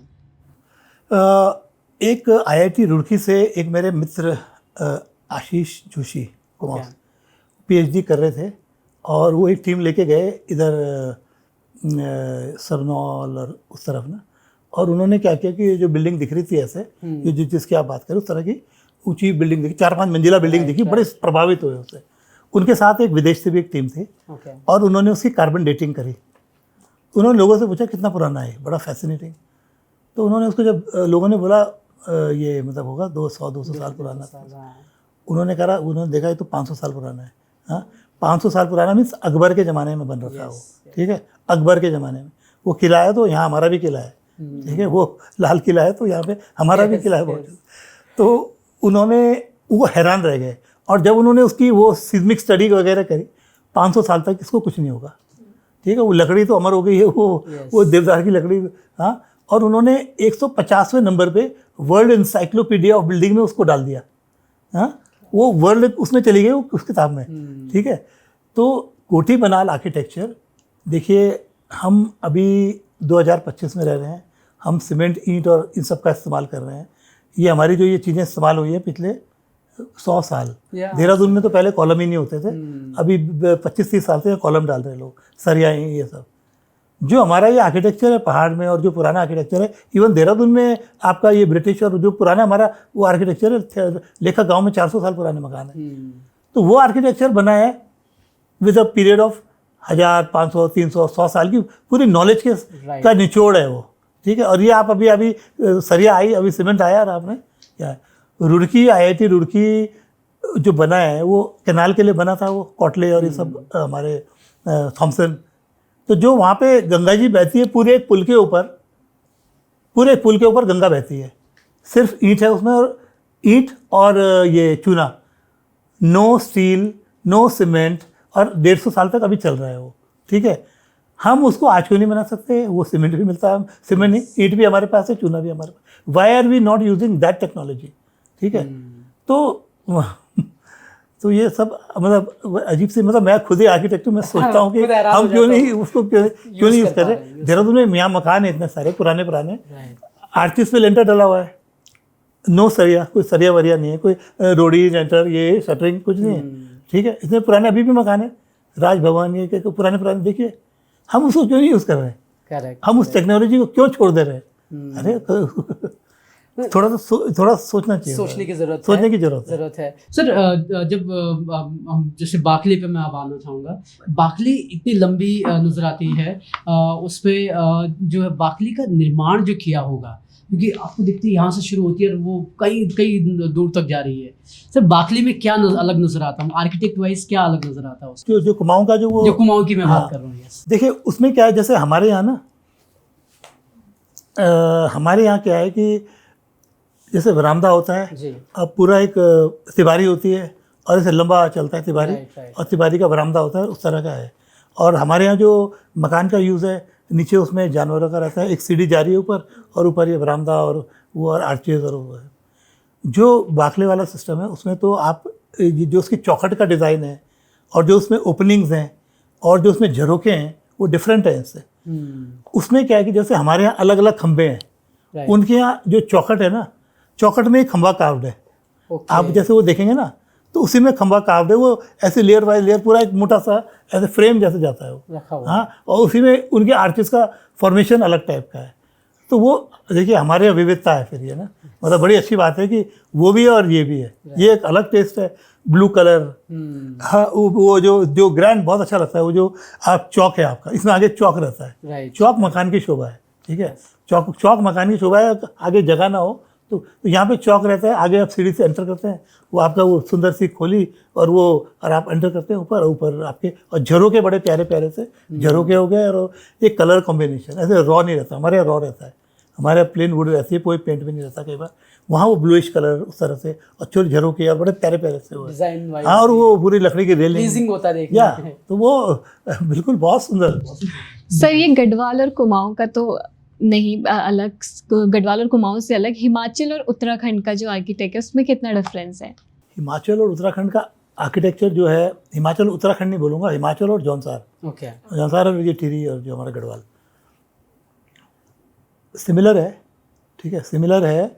और उनका जो आर्किटेक्चर है वो और आगे आप भीमकाली मंदिर जाएंगे आप, और उसमें जाएंगे तो वहाँ बहुत मैसिव बड़े बड़े स्ट्रक्चर्स, बड़े बड़े टावर्स वाले, वो बहुत बड़े विस्तृत आपको बड़े रूप में मिल जाएंगी वो चीज़ें, क्योंकि उन्होंने तो और जाके उसको ले गया है। हमारा जो झंडा बुलंद किया है वो जौनसार और रवाई ने किया है, उनका तो वो तो उनके वहाँ के राजा, हाँ, राजा ने ये बनाया था भीमकाली मंदिर, जो वहाँ के हिमाचल के राजा थे, हाँ, तो वहाँ तो राजाओं ने ही उसको पैटर्नाइज किया है, और वहाँ तो बहुत इसका काम, और लकड़ी की वहाँ पे कोई मतलब कमी भी नहीं है, और कोई इतनी रोक टोक भी नहीं, इनकरेजमेंट है। हमारा ये आप लगा लीजिए ना, जो हमारा ये वाला एरिया पड़ता है आराकोट और इधर से, यहीं से वो उनका कल्चर और उनका जो तरीका है वो दिखना शुरू हो जाता है। आप उनके घर देखो, हमारे आराकोट उत्तरकाशी में पड़ता है, आराकोट उधर हाटकोटी हिमाचल में पड़ता है, आप यहीं से उनके घर देखो। हमारे एक कुडियाल फैमिली वहाँ बस गई थी किसी ज़माने में, ठेकेदारी करते थे, और वहाँ की हॉस्पिटैलिटी इतनी खतरनाक होती है कि आप छोड़ के वहीं बस जाते हो, तो वहाँ बस गई, वो उनको वहाँ राजा साहब बोलते हैं, और उनका हम गए थे उनके घर में, पूरा लकड़ी का पूरा सुंदर, और वो अपने गांव में रहते हैं, देहरादून में नहीं बनाया मकान। उनके दामाद वगैरह जज और चीफ इंजीनियर उत्तर प्रदेश के रहे, पर गांव में रहते हैं राजाओं के अपने बढ़िया तरीके से। तो वो उनका कल्चर वही है जो हिमाचल, और हिमाचल में कहाँ माइग्रेशन है, वहाँ तो आपका काफी अच्छा बम्बई में चले जाओ, दुबई में चले जाओ, सब जगह उत्तराखंड सोसाइटी, गढ़वाल सोसाइटी, हिमाचल बेचारे हिमाचल वालों की तो कोई प्रेजेंस ही नहीं है बाहर। उनका उन्होंने अपनी हॉर्टिकल्चर को भी काफी अरे वो हिमाचल का माइग्रेशन क्या हो, तो और लोग रहते हैं अपने बगीचों में, मकानों में, मनाली कुल्लू सब जगह रहते हैं। जौनसार एक टिपिकल चीज़ मैंने देखी यहाँ पे जौनसार की, यहाँ पे वो है एक आंगन रेस्टोरेंट है, ओके आंगन एक जौनसार के हैं, एक हाँ जौनसार के चौहान जी है, हाँ उनका आंगन रेस्टोरेंट है एसले हॉल पे, one of the leading restaurants of Dehradun. हमारे दून स्कूल में भी उनका स्टॉल रखता था। तो उन्होंने गांव में उनसे खोला और गांव में अपना काफ़ी बिजनेस डाइवर्ट कर दिया। तो मैंने कहा कैसे चलाओगे आप ऐसे? उन्होंने कहा मैं गांव में ज़्यादा वो करना चाह रहा हूँ, क्योंकि जो हमारा जो मिलना जुलना है ना, आज इसके यहाँ फिर कल उसके यहाँ, वहाँ पे बिट्टू चौहान, यहाँ पे ये, तो ये हमारे लाइफ के लिए बहुत ज़्यादा जरूरी है। ठीक है, वहाँ अमित जोशी एक ठेकेदार जिन्होंने भी अपना होटल खोल दिया, तो उनके लिए वो बहुत ज़रूरी है कि जो ये मिलते जुलते रहे ये तो वो जो वहाँ जो कल्चर है ना वो ज़बरदस्त है, मतलब they work very hard and they enjoy life. तो वैसे है, तो बहुत संपन्न है कल्चर एक्चुअली सर, क्योंकि वही यही चीज़ है ना कि गांव में अभी भी आत्मीयता बची हुई है। आप मुझसे मेरे ख्याल पूछने आओगे, मैं आपका ख्याल पूछने आता हूँ। मैं आपको बताता हूँ, मैं उत्तरकाशी से आता हूँ, बहुत ही बेस्ट जगह है, बहुत मतलब सौम्य जगह है, सौम्य काशी, गंगा जी का किनारा, और वरुण अस्सी वाराणसी और वरुण गार्ड उसके बीच का।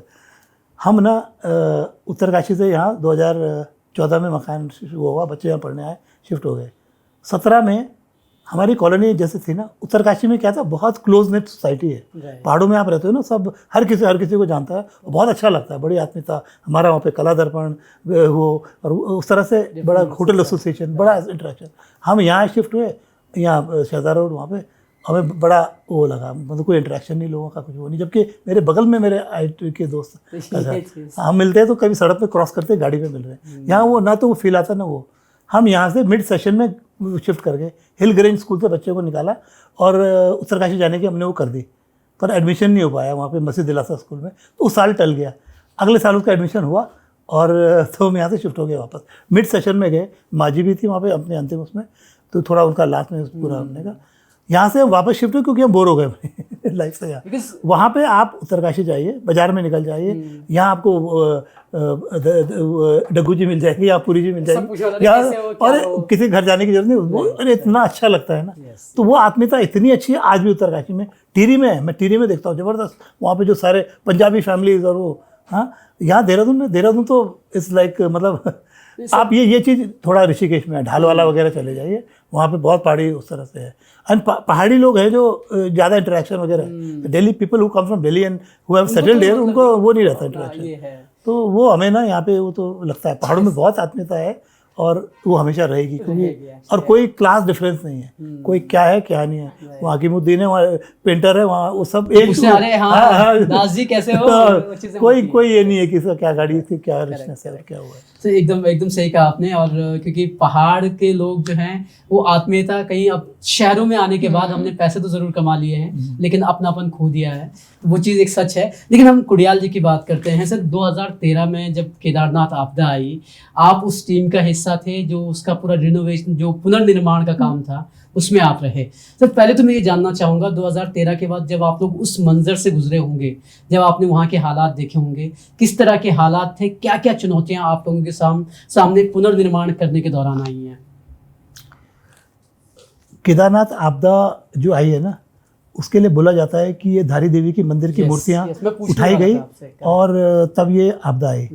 ठीक है, मैं आपको बता दूं, जिस दिन ये आपदा आई उस दिन से पिछली रात को, मेरे पास फ़ोटो है उसका, हमने धारी देवी का मॉडल बना रखा था, और मेरा प्रसन्ना रेड्डी जी के साथ उसका प्रेजेंटेशन था रात को, और हमने वो प्रेजेंटेशन दिया, और वहाँ पे था विवाद मूर्ति हटाने को लेकर। मैंने उनसे बोला था कि अगर ये लोग नहीं मानेंगे ना, तो मैं कुछ देखता हूँ मैं क्या करूँगा।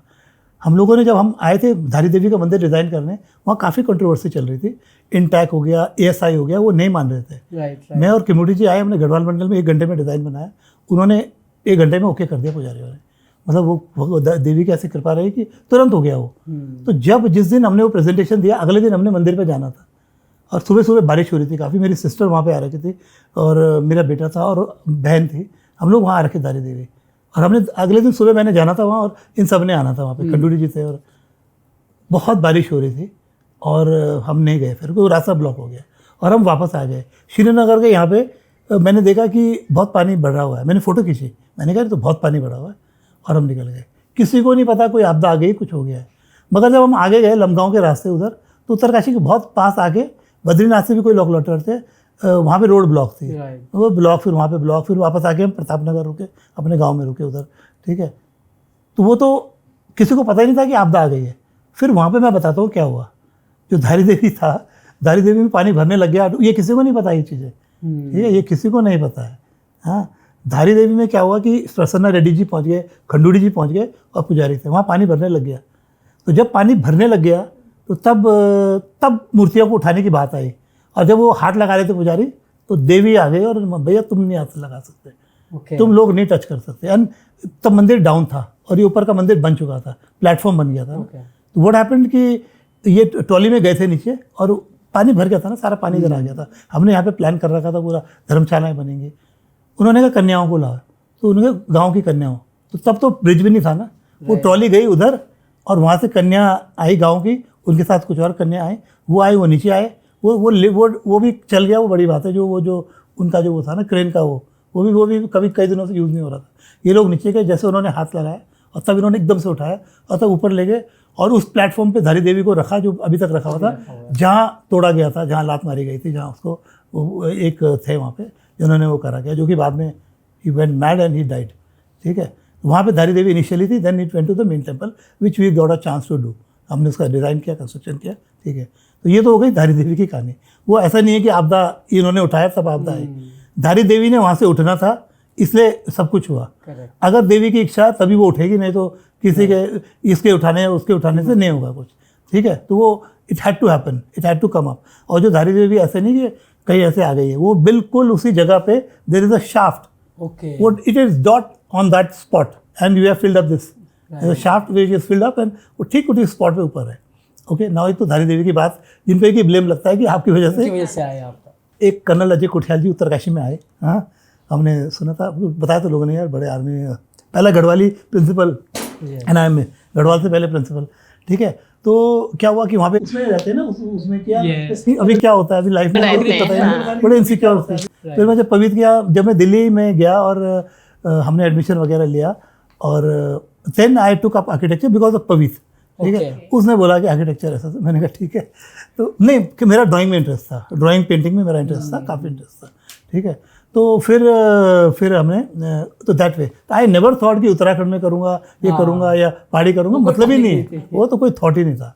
मतलब जब इनफैक्ट जब ट्रेनिंग लगते हो ना आप, वो ट्रेनिंग लगना ही मुश्किल होता है कि मतलब यार कैसे कहीं ट्रेनिंग लग जाए, कहीं ट्रेनिंग में कोई, क्योंकि ट्रेनिंग में नहीं लेते लोग। मतलब यार सबके स्लॉट फुल रहते हैं। तो मुझे ध्यान है जब मैं पवित्र के आता तो वहाँ पे एक साईं बाबा मंदिर है, और मैं एक बार वहाँ पे गया था, उनके घर के गोल्फ लिंक्स में रहते हैं, वहीं पे पास में गोल्फ लिंक्स, उसके मदर का वो एक जगह है जहाँ जो संजीव कुमार सिलसिला पिक्चर में जो क्लिनिक है ना, उसके मदर का ही क्लिनिक है वो। तो जो ये पवित्र के घर से थोड़ी दूर ये है मंदिर आपका साईं बाबा मंदिर। मुझे कुछ नहीं पता, मैं तो अभी ट्रेनिंग के लिए आ रखा हूँ दिल्ली, कैसे ट्रेनिंग लग जाए वो हो जाए, ठीक है। पर लाइफ बड़ी वो थी ना, कोई देखिए मेरे तो कोई ऐसे भी नहीं थे ना, फादर वादर कोई ऐसा था नहीं, कोई हमारे घर से इस फील्ड में कोई नहीं था। दिल्ली में मैं किसी को कहीं, हम कभी गए नहीं थे दिल्ली, ठीक है, दिल्ली कोई आइडिया नहीं। तो तब बड़ा इनसिक्योर वैसा था। तो तब पहले जॉब लगी, फिर वो करा, मतलब ट्रेनिंग में होता तब, बाद में तो जॉब वगैरह लग जाती है, आप हो गए। पर ये कोई सेंस नहीं था कि पहाड़ में आना, वो करना, वो तो जैसे कुछ समय वहाँ पे हुए, और फिर ये हुआ कि माँ जी ने बोला, अदरवाइज मेरे से ऐसा नहीं था कि मैंने पहाड़ में जाके करना है, ये करना है, नौकरी थी, नौकरी करनी थी। Very true sir. अब सर, अब हम इंटरव्यू के आखिरी सेगमेंट में हैं, और एक जो उत्तराखंड के साथ बहुत जुड़ता है, क्योंकि हम बहुत डेवलपमेंट और इकोलॉजी की बात कर रहे हैं। आपदाएं हमारे लिए, हमारी किस्मत में जैसे भगवान ने पहले लिख करके भेज दी हैं, तो हम आपदाओं से बड़े जूझते रहते हैं। मेरा सवाल यह है सर कि कैसे जो उत्तराखंड के घर होते हैं, जब मेरा पुराना घर था जो मुझे अभी भी याद आता है, वो उस पर भूकंप के दरारें ज़रूर पड़ी लेकिन वो टिका रहा, अब वो तभी टूटा है जब हमने सीमेंट का घर बना लिया है, जैसे आपने कहा पक्का मकान बनाना है सबको, तो वही हमारे साथ भी हुआ है। तो कैसे सर ये हमारा जो स्ट्रक्चर है घर का, भवन का, वो कैसे अर्थक्वेक को से बचा रह सकता है? क्या हम उसके लिए पक्के मकानों को उस तरह से तैयार कर सकते हैं, या फिर हमें पहाड़ के हिसाब से ही वहाँ का आर्किटेक्चर बनाना पड़ेगा? देखिए, जो आपदाएं आती है ना जी, अगर हम अलग अलग लें, एक होता है ये बाढ़ वगैरह हो गई, Correct. ठीक है, जो लैंडस्लाइड और गांव-गांव में वो आ गया हो गया, ठीक है, वो तो प्योरली मैटर है साइट सिलेक्शन का। अगर आपकी साइट सही जगह पे है, मकान सही जगह पे है, गांव सही जगह पे है, तो नहीं होगा। फिर पहाड़ में चाहे वो गाड़ में बाढ़ आ जाए, चाहे बादल फट जाए, तो नहीं होगा। बहुत सारे आप देखेंगे, इवन आप देखें जौनसार में आपदाएं कम आती हैं।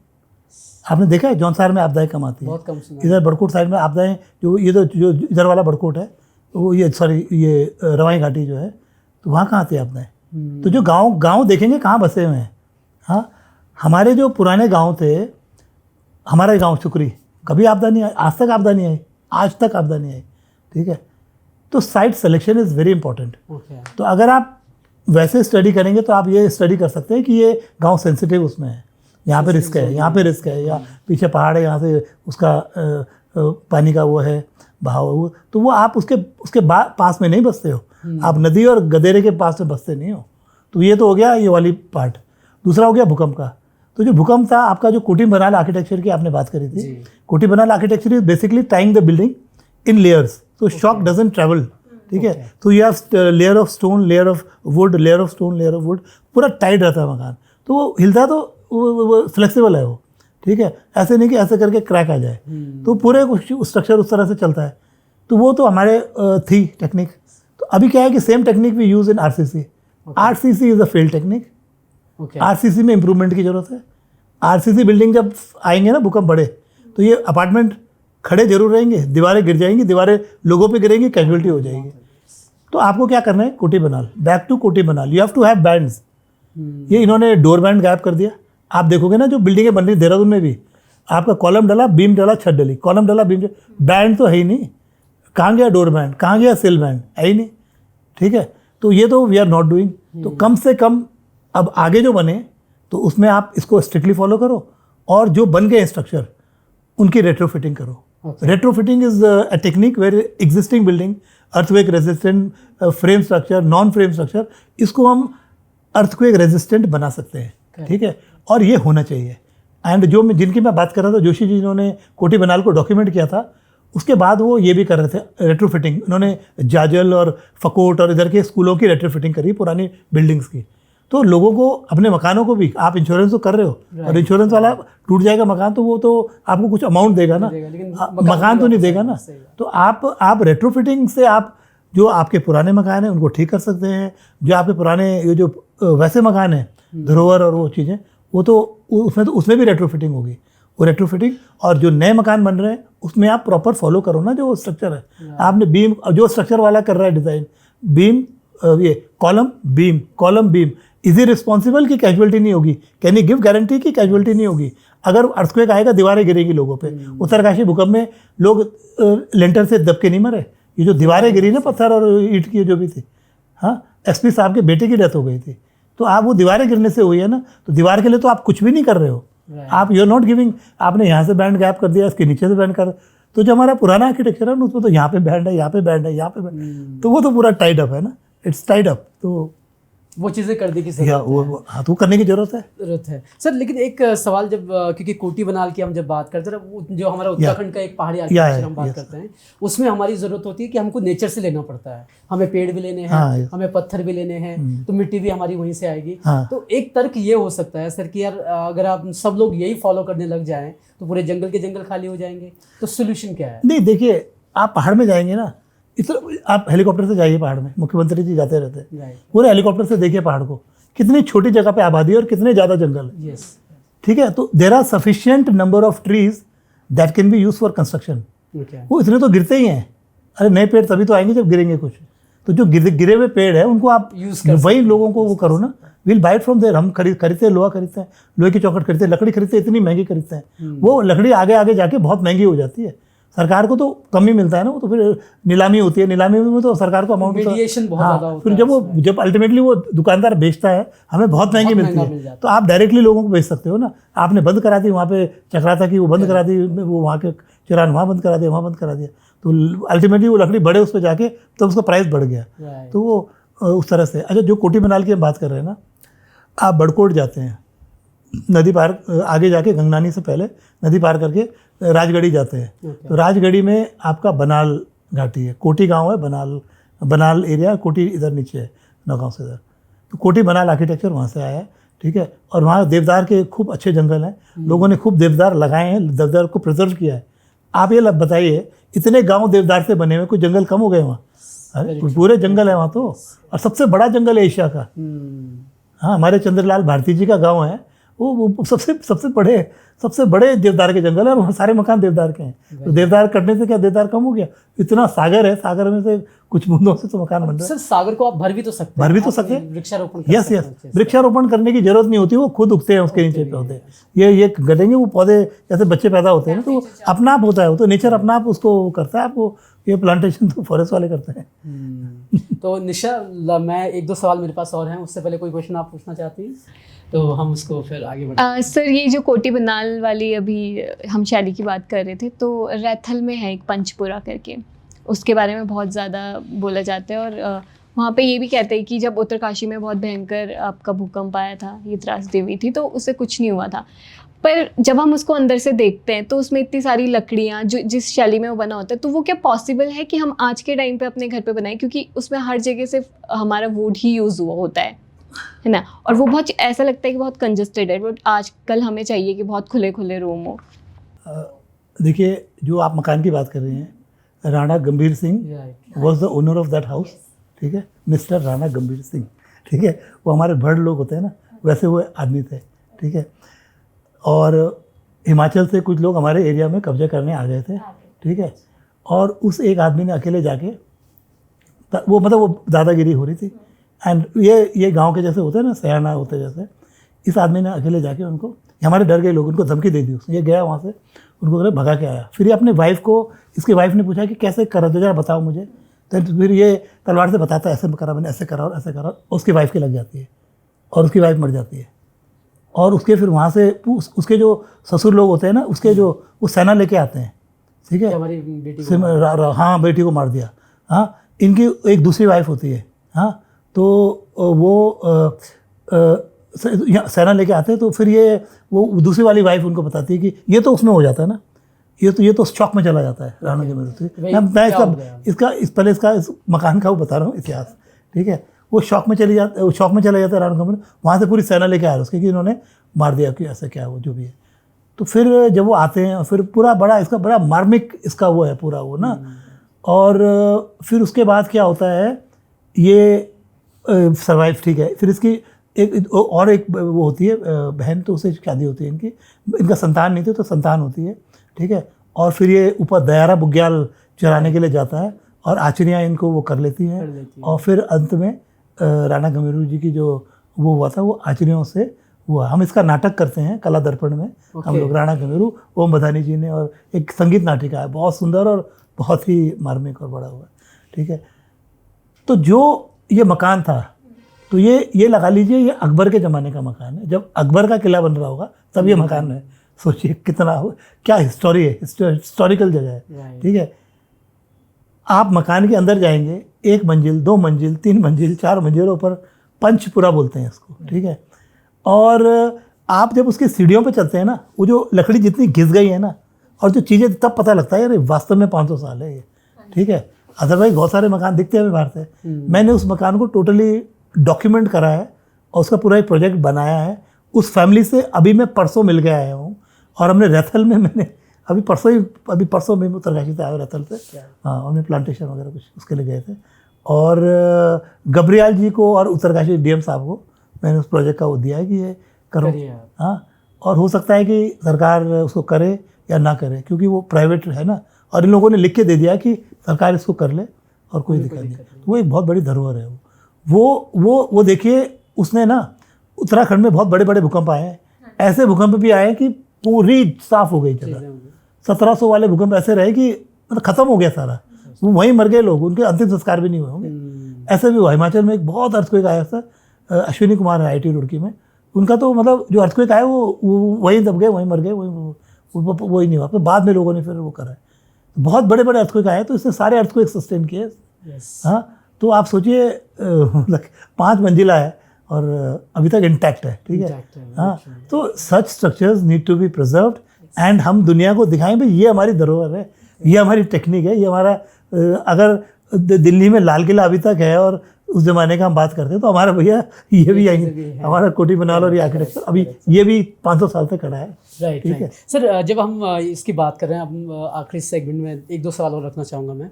पॉलिसी वाइज अभी तक सरकार क्या कर रही है अपने पहाड़ी आर्किटेक्चर को बचाने के लिए, उसको बढ़ाने के लिए, और क्या करने की ज़रूरत है? इन दोनों मुद्दों पर क्या आपके पास जानकारी है? देखिए, जो सरकार है ना, सरकार डेफिनेटली प्रयास मतलब सरकार के विचारों में है कि पहाड़ी आर्किटेक्चर होना चाहिए और वो अपने स्तर से कोशिश करती है मतलब ऐसे नहीं, कोशिश करती है, मगर उसका जो इम्प्लीमेंटेशन है ना वो बहुत बेस्ट नहीं है। पर्यटन विभाग डेफिनेटली पहाड़ी को बढ़ावा देता है आजकल, मतलब जो और विभाग है वो नहीं है। अब जैसे सपोज मैं RWD के लिए कोई बिल्डिंग बना रहा हूँ और उनका कोई प्रेफरेंस नहीं है पहाड़ी आर्किटेक्चर, उनकी लिस्ट में नहीं है। हर जगह भी नहीं है, ऐसा जरूरी नहीं कि हर जगह ही हो, ठीक है। पर जो हमारी पर्यटन की बिल्डिंग है, हेरिटेज बिल्डिंग है, म्यूजियम बिल्डिंग है, विधानसभा की बिल्डिंग है, गेस्ट हाउस है, दिल्ली में हमारा गेस्ट हाउस है, बम्बई में हमारा गेस्ट हाउस है, इसमें तो डेफिनेटली जहाँ हमें अपनी आइडेंटिटी, हमारा अपना विरासत, हमारी धरोहर, हमारा कल्चर दिखाने की ज़रूरत है, उन बिल्डिंगों के लिए ज़रूरी है। तो जो हमारे जो पर्यटन विभाग है डेफिनेटली वो पहाड़ी आर्किटेक्चर को बढ़ावा देते हैं। सतपाल महाराज जी डेफिनेटली काफ़ी पहाड़ी आर्किटेक्चर रहता है, तो सरकार इसके लिए प्रयास है। मतलब बहुत पहले तो उसकी बात भी नहीं होती थी, पर आज की तारीख में it is there in government policies to promote, but how to promote वो थोड़ा सा वो है। पर्यटन वगैरह में तो हो रहा है इस पर काम ना, इस पर काम हो रहा है। सर, स्टडी वाइज कॉलेजेस और यूनिवर्सिटीज़ में कैसे हम इसको सब्जेक्ट बना सकते हैं, क्या करने की ज़रूरत है? देखिए, अभी जो उत्तराखंड में कॉलेजेस हैं उसमें तो थोड़ा इन्होंने डाला है पहाड़ी architectural architecture. I was associated with Graphic Era and DIT university, तो वहाँ पे तो देयर इज़ अ पहाड़ी आर्किटेक्चर पढ़ा रहे। और देखिए, जो आपका हेरिटेज और ये आपका वर्नाक्युलर आर्किटेक्चर है, इसका अच्छा स्कोप भी है, क्योंकि जो बहुत अच्छे होटल रिजॉर्ट्स और ये सब बन रहे हैं मॉडर्न, तो सारी दुनिया ने देखे हुए हैं ना। आप हेरिटेज में बनाएंगे तो then foreigners coming he would like to see our traditional homes ना, नॉट 5 स्टार और समथिंग। तो दैट वे इट इज़ मतलब इसको अभी हमारे पाठ्यक्रम में और पढ़ाने की ज़रूरत है। नहीं, देखिए पढ़ा रहे हैं वो, और जो आपने बोला ना प्रैक्टिकल, वहाँ जाके समझेंगे तो इंटरेस्टिंग भी होगा और सीखेंगे भी ढंग से। अदरवाइज तो पास करने के लिए पढ़ेंगे ना वो, थियरी तो फिर हाँ, वो पास करने के लिए पढ़ेंगे, आप उनको ले जाएंगे टूर पे, वो देखेंगे कैसा, तो उसका एक अलग इम्पैक्ट होगा। चलिए, एक आखिरी सवाल एक पहाड़ी के तौर पर मैं एक कुड़ियाल जी से पूछना चाहता हूँ। सर, जब हम देवी देवताओं की बात करते हैं, हम देवों की भूमि हैं, और हम जब हमारी कॉन्वर्सेशन में भी कई बार देवताओं का नाम आया, एक ट्रेंड हमारे उत्तराखंड में, खैर ये आउट ऑफ द सब्जेक्ट वाला क्वेश्चन है, बिकॉज आप उस टॉपिक पे बोल रहे हैं और मैं भी करना चाहता हूँ। हमारे उत्तराखंड में देवताओं को कमर्शियलाइज करने की, अब उसे आप कमर्शियलाइजेशन कहिए या फिर उनको बढ़ाना कहिए, मुझे नहीं पता। सुरकंडा माँ का एक मंदिर है, उनका बड़ा विवाद हुआ। एक जो विजलवाण जी हैं वो उनकी चौकी लगाते हैं, तो मंदिर ने बोला कि भैया आप गलत कर रहे हो, ये बोल रहे हैं कि कहाँ लिखा है कि मैं गलत कर रहा हूँ। तो सर, क्या ये जो कमर्शियलाइजेशन का एक तरीका हमने अपना लिया है कि हम पशवा हैं, मुझ पे आता है, मैं बैठ जाता हूँ, मैं चौकी लगाता हूँ, लोग आते हैं, मेरा आशीर्वाद लेते हैं, अच्छा बुरा जो होगा वो देखा जाएगा, और एक तरह से धंधा कहीं ना कहीं बनता जा रहा है। ये मेरी पर्सनल राय मैं कहूँगा, आप इस पर क्या सोचते हैं कि क्या ये तरीका सही है? देखिए, ऐसा है ना, ये है कलयुग, ठीक है, और कलयुग भी अपने पीक पे है, ठीक है। हिंदू धर्म, मैं अपने धर्म की बात करूं, हिंदू धर्म इज़ द बेस्ट धर्म। इसमें जो रिसर्च, इसमें जो नॉलेज, इसमें जो ज्ञान बेस्ट है, और also it is the most polluted. अभी ये बिल्कुल एक वैसे दौर से गुजर रहा है, बिल्कुल पोल्यूशन है इसमें। मतलब लोग ये नहीं जानते धर्म क्या है, लोग धर्म का मतलब नहीं जानते। बड़े से बड़े, मुझे अफसोस होता है, बहुत से बड़े धर्मगुरु धर्म नहीं जानते, इंसानियत नहीं जानते।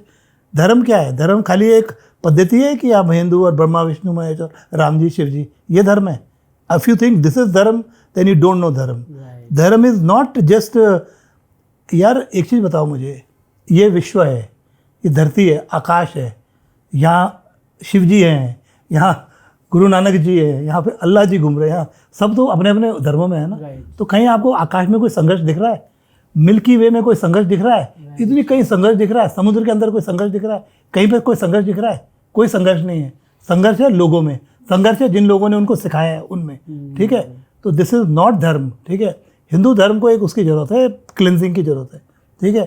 तो ये जो चल रहा है, देखिए लोगों को डरना चाहिए गलत करने से, ठीक है। अगर आप कुछ गलत कर रहे हैं, अगर देखिए अगर आप पे सिद्धि आती है तो सिद्धि आप पे तब रहती है जब आपकी बिल्कुल प्योरिटी रहती है चीज़ों की, फिर वो नष्ट हो जाती है, गायब हो जाएगी, उल्टा पड़ जाएगी, उल्टा पड़ जाएगी, आप फंस जाओगे, ठीक है। तो आप भगवान को अगर वो कर रहे हो तो बहुत संभल के, ठीक है। मैं मतलब अभी बुरा मत मानना, मैं केदारनाथ धाम में हम थे और मोदी जी वहाँ पे आए थे। मोदी जी ने उनकी परिक्रमा करी और वो करा, और अपना वो जो वो ड्रेसेस वगैरह पहनते हैं और ऐसे चल रहे थे, ऐसे ऊपर देख के। तो मुझे बड़ा वो हुआ, मैंने कहा भगवान भी कोई आदमी बन सकता है, ऐसी बात नहीं है, ठीक है। मगर आप भगवान के सामने ना एक कण के बराबर हो।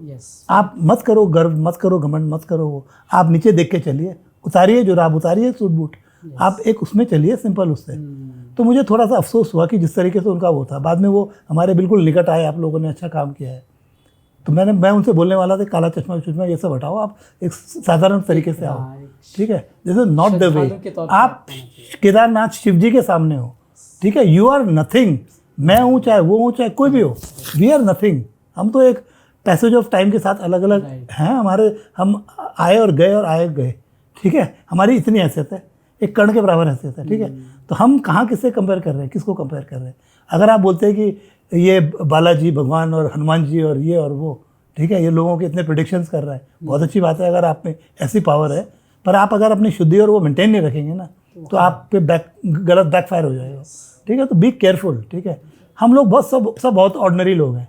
Every human being is a very simple person, ठीक है। You should understand we are nothing special, nothing कोई स्पेशल होंगे अपने कर्मों से होंगे, ठीक है। पर भगवान के आगे कुछ भी नहीं है, ठीक है। तो देखो जो धर्म गुरु हैं अलग अलग धर्मों के, हमारी इतनी संख्या बढ़ गई, वो पोप बोलते हैं कि हमारी इतनी संख्या बढ़ गई अरे मतलब क्या है मैं तो समझता हूँ जो हमारा दून स्कूल है ना, वो हमें बहुत बेस्ट शिक्षा देता है।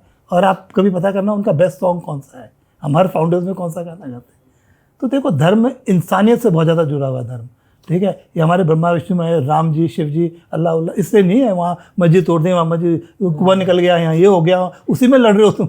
अब क्या है, तो भगवान ने बोला तसल्ली से जियो, आराम से जियो, प्रेम से जियो, क्या है कर्म करो, अपने कर्म करो। ये क्या है, this is not, I mean ये कलयुग का बिल्कुल पीक है ये, ठीक है। वहाँ देखो इजराइल और वो क्या खत्म करने पे लगे हुए, ये सब वापस आएंगे, सबके कर्म वापस आ जाते हैं। Israel is very powerful, America is very powerful, they are destroying the this thing, it will come back to them. एक बॉम्ब न्यूक्लियर पड़ जाए, क्या हाहाकार मच जाएगा, एक देश खत्म हो जाता है उसमें। Actually very true, it will happen अगर ये बिल्डअप होता रहा ना, बिल्डअप होता रहा। हाँ तो देखिए देखो हम लकी, हम देवभूमि रह रहते हैं, हम दुनिया के बेस्ट जगह में रहते हैं, देवभूमि में रहते हैं, और उन सब में बेस्ट जगह Uttarkashi. Very nice, thank you very much sir, thank you very much for इतनी इंटरेस्टिंग बातचीत हमसे करने के लिए। तो इस पॉडकास्ट में हमने कोशिश की कि हम उत्तराखंड के वास्तु को समझ सकें। जैसे कि सर ने कहा कि हमें डेवलपमेंट की ज़रूरत है, लेकिन सस्टेनेबल डेवलपमेंट की ज़रूरत है। ये नीति निर्माताओं को भी समझना होगा और यहाँ के रहीवासियों को भी समझना होगा। तो thank you very much sir. और आज निशा मेरे साथ थी, जो निशा अब आपको मेरे साथ हमेशा दिखेंगी जब हम पॉडकास्ट कर रहे होंगे। और ये कुडियाल सर के साथ हमारा पहला पॉडकास्ट था। आपको कैसा लगा ज़रूर बताइएगा। कोई राय सुझाव आप हमें देना चाहते हैं या कुडियाल सर तक कुछ चीज़ आप पहुंचाना चाहते हैं, तो हम कोशिश करेंगे कि हम उन तक पहुंचा सकें। आप कमेंट बॉक्स में लिख सकते हैं। इसी के साथ इस पॉडकास्ट में बस इतना ही। अगली बार फिर एक नई शख्सियत होगी, नए सवाल होंगे और नए जवाब होंगे। शुक्रिया।